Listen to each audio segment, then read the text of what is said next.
اصطفى أما بعد فأعوذ بالله من الشيطان الرجيم بسم الله الرحمن الرحيم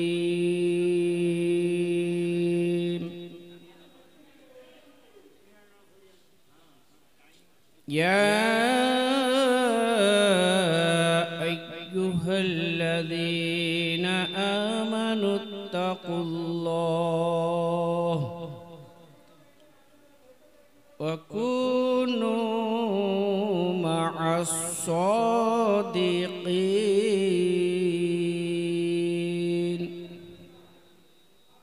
آمنت بالله صدق الله العظيم وفي شان حبيبه إن الله وملائكته يصلون على النبي يا أيها الذين آمنوا صلوا عليه وسلموا تسليما محبت اللهم صل على سيدنا مولانا محمد وعلى آله سيدنا مولانا محمد صلى الله تعالى عليه وآله وسلم চরম সম্মানিত আজকের এই মহতী সভার নির্বাচিত সভাপতি মহাশয় ও এলাকা ভিত্তিক ও বহিরাগত আমন্ত্রিত ওলামায়ে কেরাম, তোলাবায়ে ইলজাম, সমবেত সুশিক্ষিত ইসলাম দরদি নবীর প্রেমিক পীরের আশিক শ্রোতাবিন্দু সকলকেই জানে আমার অন্তর থেকে ভক্তিপূর্ণ সালাম। আসসালামু আলাইকুম। ওয়ালাইকুম আসসালাম রাহমাতুল্লাহি ওয়া বারাকাতুহু। সমস্ত প্রশংসা রব্বুল আলামিনের জন্য, যিনি এক একক ওয়াহদাহু লা শারীক, যিনি আজকে আমাদের এই পবিত্র সভায়, পবিত্র জায়গায়, নবীর মাদ্রাসায়, আল্লাহর ওলির প্রাঙ্গণে আসার, বসার, বলার, শোনার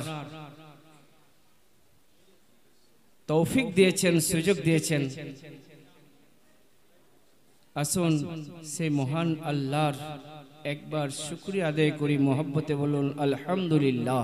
আলহামদুলিল্লাহ। অতঃপর মোর উদার চেতা ভবিষ্যৎ বক্তা শাহনশাহে কওনমাকা, সৃষ্টির মূল নূরের পুতুল, খোদার মকবুল বিশ্ব রসুল, আখায়ে নামদার মাদানী তাজদার মক্কার সরকার, শাফিয়ে মুহসর, কলি কমলি ওয়ালা আখা মুহাম্মদুর রাসূলুল্লাহ সাল্লাল্লাহু আলাইহি সাল্লামের উপর অগণিত দরুদ শরীফ ও শান্তির ধারা অর্পিত হোক, নাজিল হোক, উদ্ভাসিত হোক। মোহব্বতে বলুন আল্লাহুম্মা আমিন। আল্লাহুম্মা আমিন। ব্রাদার ইসলাম, এই কানুপুর মাদ্রাসা 5 সালে পীর কেবলার নির্দেশে বেশ কিছুদিন এখানেও চরকা থেকে ট্রান্সফার হয়েছে, কিছুদিন এখানে দার্স তাদরিস করেছি, পড়িয়েছি। তারপরে আবার পীর কেবলা টেনে নেন চরকা শরীফেই। এখনো আল্লাহর রহমত আর হুজুরের নেক নজরে এখনো ওই জায়গার খিদমত করে আসছি যতটুকু সম্ভব হচ্ছে আমার দ্বারা। এই মাদ্রাসা এত উন্নত আল্লাহ দিয়েছেন, ইনশাআল্লাহ আরো হবে। কারণ যে আল্লাহর মেহবুব বান্দা, যারা সাধনা করে আল্লাহর নৈকট্য লাভ করেছেন, যাদের কথা আল্লাহ শোনেন, সাধনা করার পর আজ এই জায়গায় পর্দা হয়ে আমাদের চোখের আড়ালে শুয়ে আছেন শাহ কানু ইকরামউদ্দিন আল কাদেরী মাদ্দাজিল্লাহুল আলী, জিনার সহবতে, জিনার ফাইজ ও করমে আজ এই কানপুর গ্রাম বহু উন্নত। বলুন আলহামদুলিল্লাহ। আলহামদুলিল্লাহ। ব্রাদার ইসলাম, সময় কম, পড়েছি আয়াতে কারিমা, এর ব্যাখ্যা করার সময় নেই। কারণ আমি ফার্স্ট লিস্টে দেখলাম 29 জন বক্তার নাম, রাত 1টায়।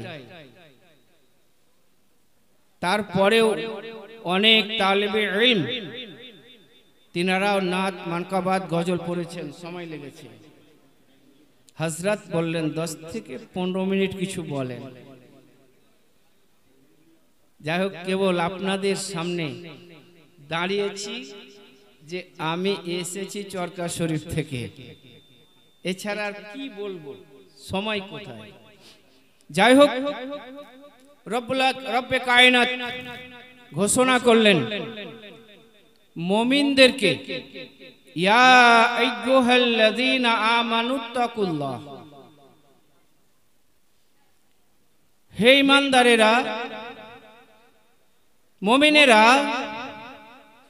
তোমরা আল্লাহকে ভয় করো।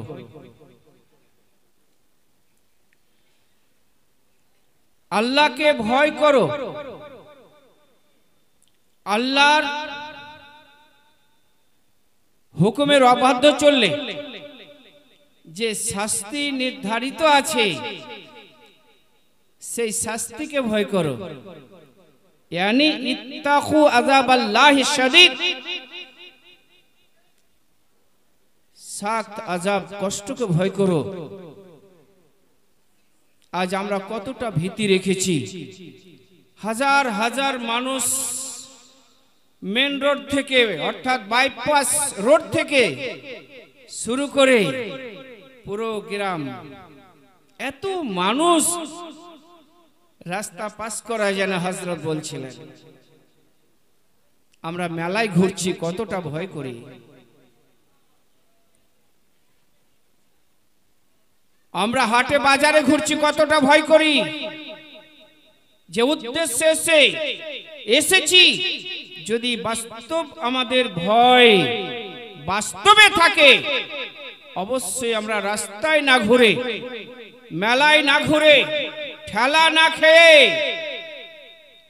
পবিত্র জায়গায় এসে পরকালে মৃত্যুর পরে কবরে গিয়ে যেন কোনো শাস্তির সম্মুখীন না হতে হয়, এই উদ্দেশ্যে যদি আপনি অবশ্যই আসেন, এসে থাকেন, প্যান্ডেলে আসুন, আপনার পরকাল ঠিক আপনি পেয়ে যাবেন শান্তি। আল্লাহ বলেন ভয় করো। ঈমানদারকে বলছেন অকুনু মা'আস সাদিকিন, সত্যবাদীদের সঙ্গে হয়ে যাও। আমরা কেউ এসেছি চরকা থেকে, কেউ এসেছে সুজাপুর থেকে, কেউ সাইদাপুর থেকে, কেউ নবকান্তপুর থেকে, কেউ আহিরন থেকে, কেউ অজগরপাড়া থেকে, কেউ খিদুরপুর থেকে, কেউ কোথা থেকে, দূর দারাজ থেকে এসেছি। কোথায় যাচ্ছ ভাই?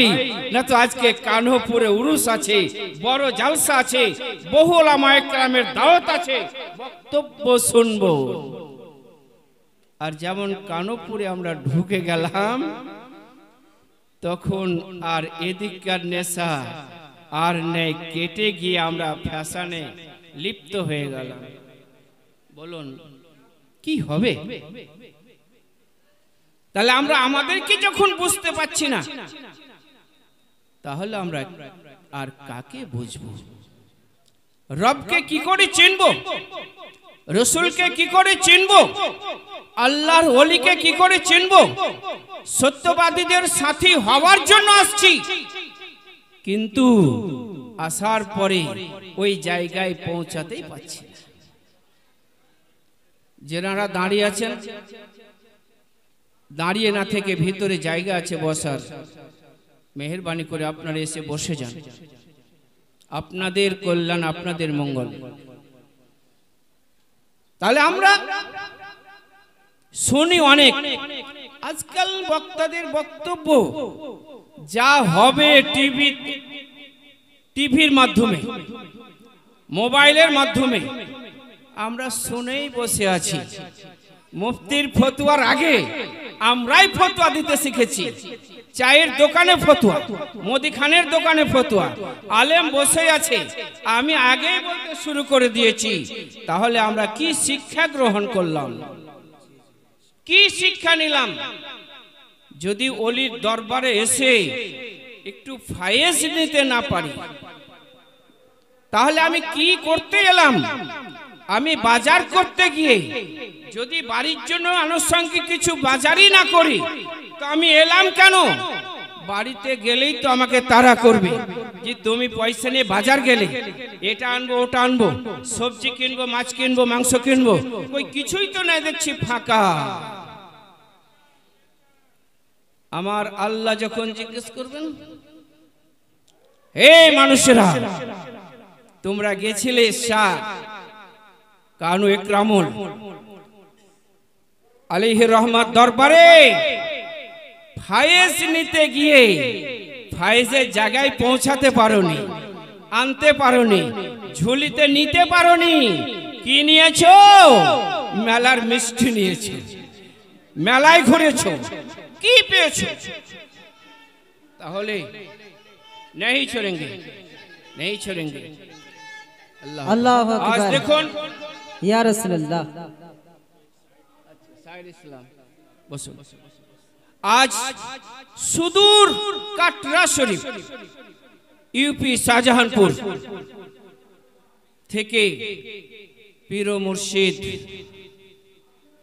দুলহা মিয়া কালিমি থেকে মসরুর মিয়া কালিমি রহমাতুল্লাহ আলাইহি এবং বর্তমানে তিনারি শাহজাদা শাহ মাসউদ আহমেদ কালিমি চিশতুল কাদেরি এসে আজকে আমাদের কি সবক দিলেন, কি শিক্ষা দিলেন।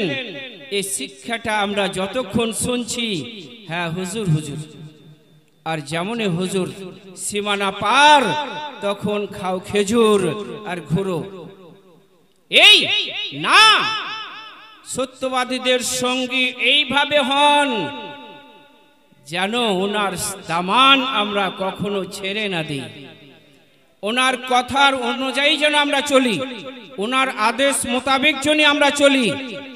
ওনার আদেশ বলতে শরীয়তের আদেশ, বলুন সুবহানাল্লাহ, সুবহানাল্লাহ। এটা শরীয়তের আদেশ। কোন আল্লাহর ওলি আপনাকে কোনো দিন এটা শিক্ষা দেয়নি যে তুমি শুধু জুমার নামাজ পড়ো, পীর থাকবে তখন মাথায় টুপি দিও, বাকি টাইম দিতে হবে না।